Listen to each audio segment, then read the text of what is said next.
Hey guys, how's it going? I'm Angela Hollowell. I am the founder of ANJ Studio, which is a digital media production company based here in Durham, North Carolina.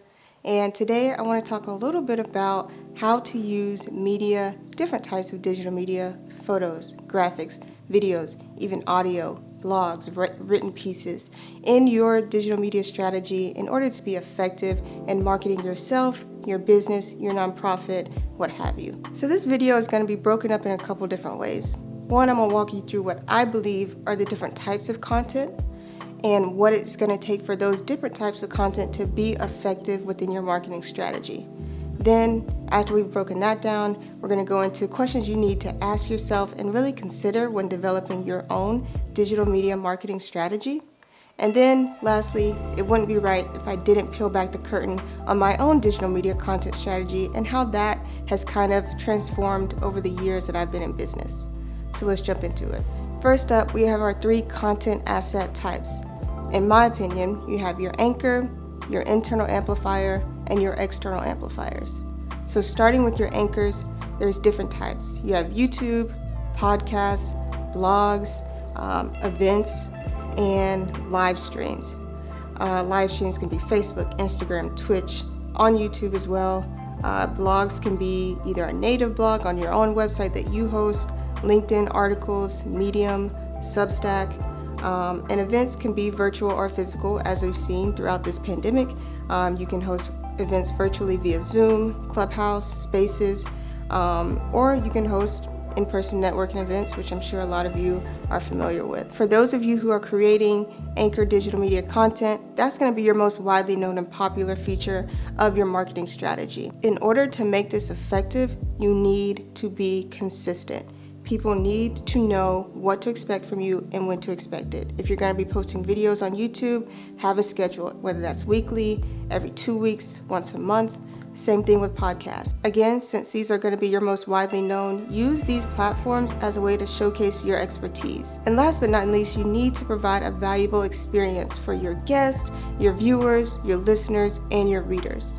Moving on to your internal amplifiers, a lot of people probably are familiar with this, and it's probably how we start out, which is, creating an Instagram, creating a Twitter, TikTok nowadays for short form video content, and less probably widely known and popularized with digital media content are email newsletters, some kind of online group, whether that's Facebook or Discord, or native website SEO, which is again a long-term play, and that really is not going to be an immediate result maker for you. Whichever one you choose, be sure to have an engaging call to action and make sure that these calls to action actually match your objectives with these amplifiers. If you're using these internal amplifiers to amplify maybe a YouTube video that you posted, let's say you want to post the new YouTube video that you uploaded onto Twitter, be sure to say, hey, post this video, be sure to click the link and watch the video, if that is your goal, to get them to watch the video.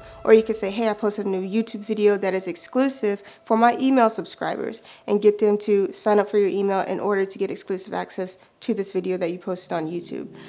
So again, just make sure that your objectives are matching what you're using these content asset types for. With Twitter, with TikTok, with Instagram, you have a lot of latitude in order to be entertaining. You don't have to be so serious. You don't always have to be spouting out, incredible thought leadership magic words and phrases to educate people on this so serious topic that you're so good at within your niche. It could be a little more fun. It could be a little more engaging. That's what social media is for, in my opinion. People want short, bite-sized content that really encourages that, hey, I want to see more. I want to view more. I want to read more. I want to hear more about what that person's talking about. So the internal amplifiers they're just the hook. They don't have to be long-form content like a YouTube video, like a podcast, or something like that. Because it is social media, people need to know what to expect. So having consistent messaging and branding can go a really long way. I think one thing that Instagram, especially photographers, are really familiar with on Instagram is having a style. So having something that is recognizable when people go on your Instagram or when they see you post in their timeline. Same thing applies for Twitter, same thing applies for TikTok. Last but not least, let's tackle these external amplifiers. Earned media like press, paid media like a Google ad or a Facebook ad, speaking engagements, influencer partnerships, brand deals, brand ambassadors, those sort of things. Those are what I consider to be external amplifiers, because these are not media platforms that you own. But because of that, they can help you reach an audience outside of the one that you've cultivated, that may be like-minded, that may be in a similar industry, and may be of interest to you and the work that you're creating and work that you're doing. With that being said, in order to reach these new audiences and grow people that are attracted to your brand and attracted to the work that you're doing, you need to have a network of meaningful relationships. It's not always what you know, as we all know, it's who you know. So how can you develop relationships with earned media, for example, with brand influencers, to help amplify the work in your products and the things that you're passionate about? Much like social media that we're seeing today, having a strong personal brand. People want to know the person behind the work and what has gone into making your product, service, organization so special, and why they should care. And that ties into having a story that sells.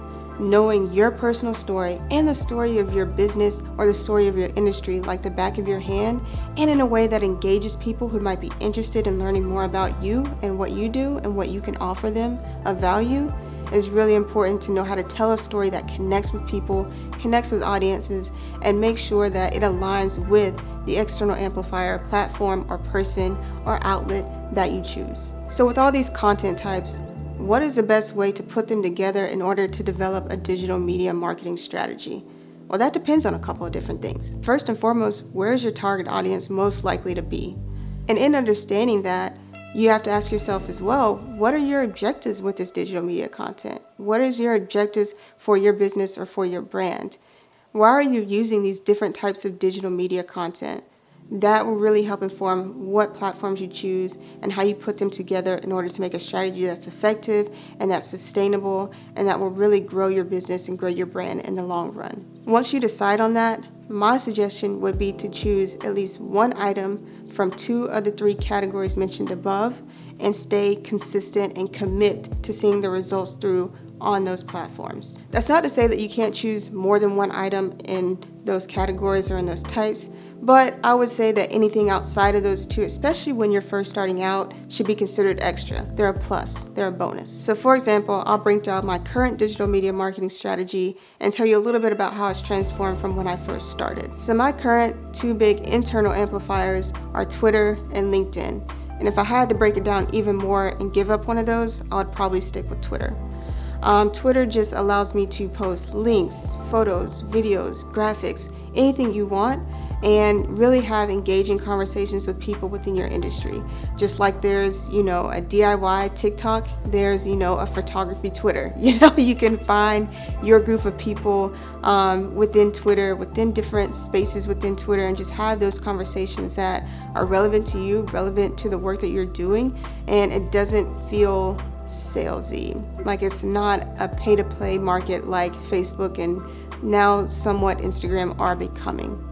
LinkedIn, I have a business podcast, like I said. So there are a lot of entrepreneurs, business owners, entrepreneurship-minded people on LinkedIn. So it was a no-brainer for me to promote the podcast on LinkedIn. And of course, my podcast is not an audio-only podcast. It is a video podcast as well. So my main anchor is YouTube, creating videos like this, creating a video podcast. They're all hosted here on my YouTube channel. And that is obviously a channel that I own. It's in my name. It's something that I control. It's something that I definitely am working on being more consistent with. When I first started out, I was doing mainly wedding photography, event photography. So like most people probably, I started a Facebook page. Instagram was still a platform for photographers at that time. So I was able to post my work, connect with other people, find business, find clients through those 2 internal amplifiers. And my anchor was actually a blog that I hosted natively on my website.